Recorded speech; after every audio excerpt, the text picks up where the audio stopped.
जब इंसान अपनी ताकत और तख्त पर इतना मगरूर हो जाए कि खुद को खुदा समझ बैठे और खालिक कायनात को ललकारे, तो कुदरत खामोश नहीं रहती।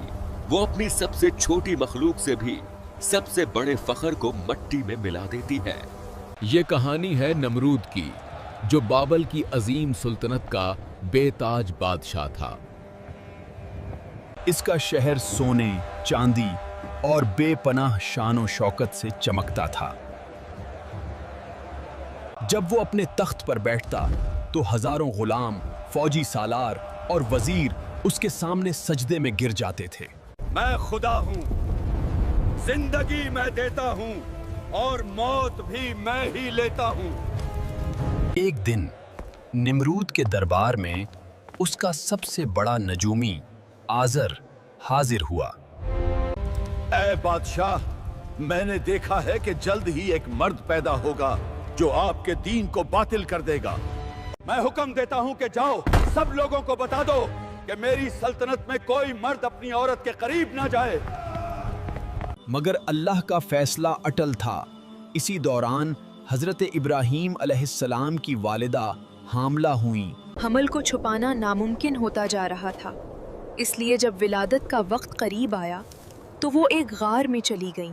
वहीं रब के हुक्म से नबी की विलादत हुई। माँ ने कलीजे पर पत्थर रखकर नन्हे इब्राहीम को एक कपड़े में लपेटकर वहीं छोड़ दिया। गार का मुंह एक भारी पत्थर से बंद किया और खामोशी से वापस रवाना हुई ताकि किसी को मालूम ना हो। गार के इस सुनाटे में अल्लाह ने नन्हे इब्राहीम के लिए उनके अंगूठे से दूध जारी कर दिया। वो 13 साल तक उसी गार में रहे। एक रोज उनकी वालदा उन्हें अपने घर वापस ले आई। अब वो 13 साल का हो चुका था। जब आजर घर आया और उसने इब्राहीम को देखा तो पूछा, ये कौन है जो इस सल्तनत में जिंदा बच गया? ये कौन है और कैसे बच गया? हालांकि बादशाह निमरूद ने तो सख्त निगरानी का हुक्म दिया हुआ था। ये तेरा ही लड़का है जो 13 साल पहले गार में पैदा हुआ था। अफसोस है तुझ पर। अगर बादशाह को पता चला तो मेरी क्या इज्जत बाकी रहेगी। उलमा के दरमियान इख्तलाफ है कि आजर हजरत इब्राहीम अलैहिस्सलाम के वालिद थे या चचा थे या नाना। आजर परेशान था, समझ नहीं पा रहा था कि इस बच्चे के साथ क्या करे। मगर जब उसने अपने बच्चे को देखा तो उसके दिल में बेख्तियार मोहब्बत भर गई। आजर नमरूद का वजीर और बाइख्तियार शख्स था। नमरूद कोई भी काम आजर से पूछे बगैर नहीं करता था। आजर बुत भी तराशा करता था और अपने लड़कों को वो बुत बेचने के लिए बाजार भेजा करता था। एक दिन आजर ने इब्राहीम अलैहिस्सलाम को भी अपने दूसरे बेटों की तरह बुत बेचने के लिए बाजार भेजा, लेकिन नबी का अंदाज सबसे मुख्तलिफ था। वो बुतों को रस्सी में बांधकर जमीन पर घिसेटते थे। कौन खरीदार है इस चीज का जो ना नुकसान देती है और ना फायदा? यूं लोगों को मालूम हो गया कि ये नौजवान बुतों को नहीं मानता। फिर एक दिन ईद का मौके आया। नमरूद और तमाम अहले शहर इबादत गाह की तरफ रवाना हुए और हजरत इब्राहीम अलैहिस्सलाम को बुतखाने की निगरानी जिम्मा लगा दी गई। ये वही लम्हा था जिसका नबी को इंतजार था। वो एक बहुत बड़ा कुल्हाड़ा लेकर बुतखाने में दाखिल हुए और एक बड़े बुत के सिवा सबको टुकड़े टुकड़े कर दिया। फिर कुल्हाड़ा उसी बड़े बुत के कुंधे पर रख दिया। जब नमरूद और लोग वापस आए तो अपने खुदाओं को इस हाल में देखकर गुस्से से पागल हो गए। ये किसकी हरकत है? बुतखाने का ये हाल किसने किया? वो जिंदा नहीं बचेगा। हमें यकीन है कि ये इब्राहीम का काम है। वो बुतों को नहीं मानता। तुमने ऐसा क्यों किया? क्या तुझे मेरा डर भी नहीं था? कुल्हाड़ा बड़े बुत के कंधे पर है। मुझे लगता है उसी ने छोटे बत्तों को तोड़ा है। क्या तुम्हें मालूम नहीं कि ये बुत तो पत्थर के बने हैं? ये न बोल सकते हैं और न हरकत कर सकते हैं। तो फिर इस बड़े बुत से ये पूछो कि उसने बाकी बत्तों को टूटने से बचाया क्यों नहीं? तुम पागल हो क्या? वो बुत देख नहीं सकते और ना एक दूसरे को टूटने से बचा सकते हैं। अब मुझे ये बताओ, जो बोल नहीं सकते, देख नहीं सकते, हिफाजत नहीं कर सकते, वो खुदा कैसे हो सकते हैं? ये जवाब नमरूद के गरूर पर ताज़ियाना था। वो गुमसम रह गया, समझ नहीं पा रहा था कि क्या जवाब दे। फिर नमरूद ने सिपाहियों को हुक्म दिया कि एक बहुत बड़ी आग जलाई जाए। फिर एक बहुत बड़ी आग जलाई गई, जिसकी शिद्दत मीलों दूर तक महसूस होती थी। अब मसला ये था कि इतनी बड़ी आग के करीब कैसे जाया जाए और इब्राहिम को आग में कैसे डाला जाए। एक मुंजनीक बनाओ, उसकी मदद से इब्राहिम को आग में डालो। अल्लाह ने आग को हुक्म दिया, ए आग, इब्राहिम पर ठंडी और सलामती वाली हो जा।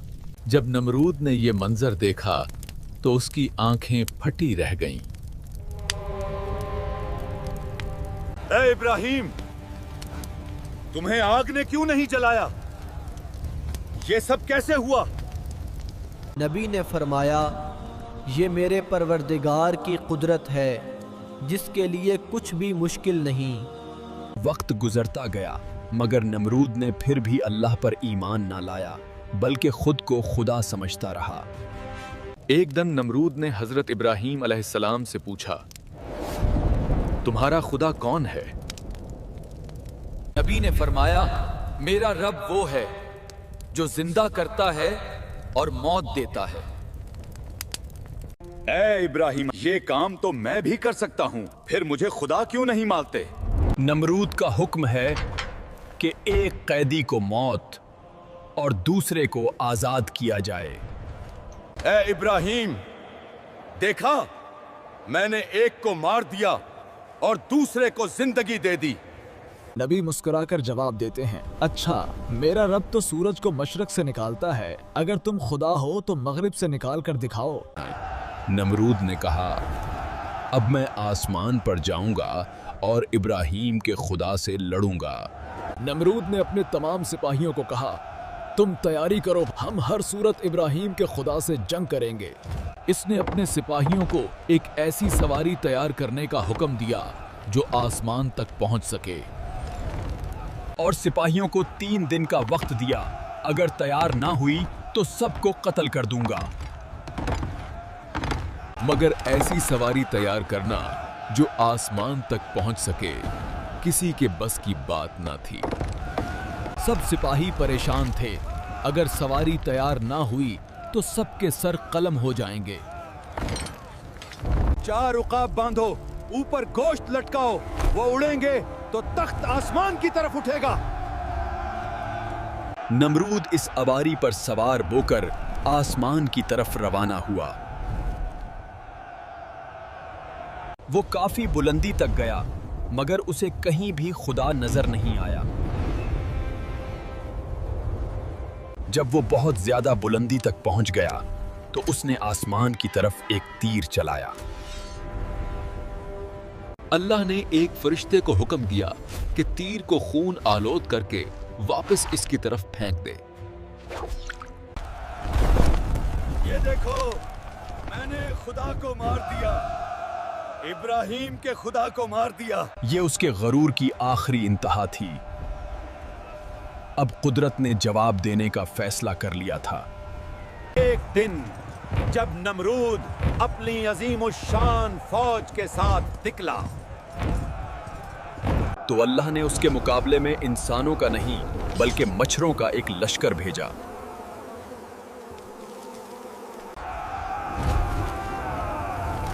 हम इन मच्छरों के साथ हमला कैसे करें? सब लोग भागते हैं और नमरूद भी अपने महल की तरफ भागता है। नमरूद महल में तो पहुंच गया, लेकिन एक मच्छर ने उसका पीछा नहीं छोड़ा। तुम्हें क्या हो गया?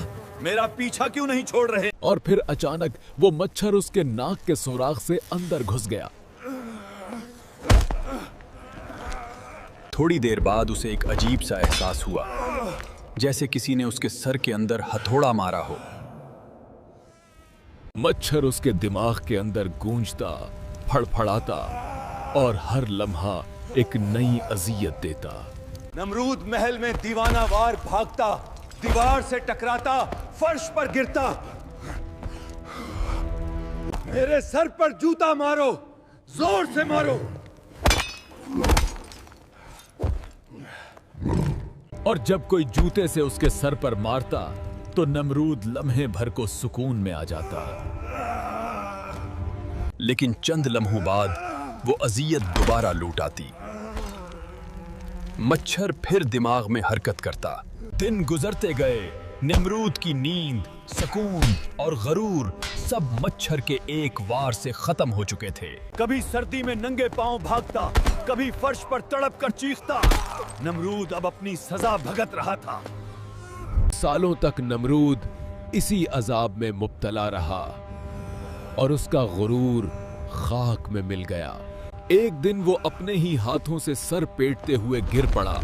खद्दाम दौड़कर उसके करीब पहुंचे, मगर अब उसकी सांसें रुक चुकी थीं। वही नमरूद जो खुदा से लड़ना चाहता था, आज मट्टी में मिल गया।